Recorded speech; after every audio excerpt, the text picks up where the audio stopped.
So in this lesson, I'm going to show you the last way to determine the enthalpy change for a reaction, and that's by using Hess's law. Now, Hess's law tells us that if a reaction is carried out in a series of steps, your change in enthalpy for the overall reaction is simply going to be the sum of the enthalpy changes for each individual step.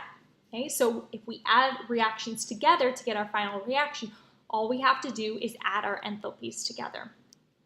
So let's look at an example to apply this. So I have a reaction of carbon with oxygen producing carbon monoxide, and the two steps that are required for this reaction to occur are shown below.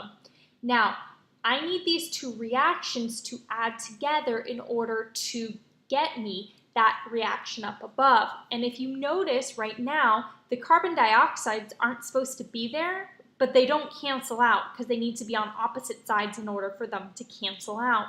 And so that brings up a couple of rules that I need to add on for Hess's law. The first one is that in order to flip a reaction, okay, so for example, if I want to flip that bottom reaction, I have to multiply the enthalpy change by -1. So instead of being -283, it would be +283. And the second rule, which we're not going to use for this example, but you definitely will use for future problems, is that if you want to multiply an entire reaction by an integer, let's say, for example, instead of just carbon, I had 2 carbons, right? 2 moles of carbon.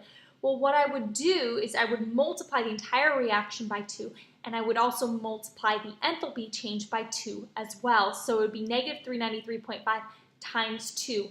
And then you simply just, once you've manipulated those individual reactions, you're simply going to sum your reactions together, and that gives you the enthalpy change for that overall reaction.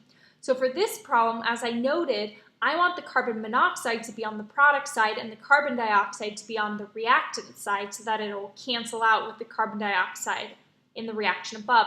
So I'm going to multiply that entire reaction by -1. And so what that creates, I'm going to rewrite it below. I still have my original reaction above. I haven't changed that enthalpy at all, but I flipped the bottom reaction. So it's going to be carbon dioxide producing oxygen gas and carbon monoxide. And notice I also multiplied my enthalpy change by -1, so now it's 283.0. Now, if I add these reactions together, okay, my carbon dioxides will cancel, and I'll end up with the reaction that I wanted originally. Also notice one thing that I didn't mention, I have an oxygen up above, 1 mole of oxygen, and then half a mole on the other side. Well, since it's 1 mole and half a mole, I can actually eliminate the half mole and simply make the 1 mole of oxygen in the reaction above just 1/2 oxygen. And so that gives me the reaction that I wanted. Carbon plus half a mole of oxygen produces carbon monoxide. And now all I need to do is I need to add those enthalpies together, and that gives me my enthalpy of reaction, which is -110.5 kilojoules.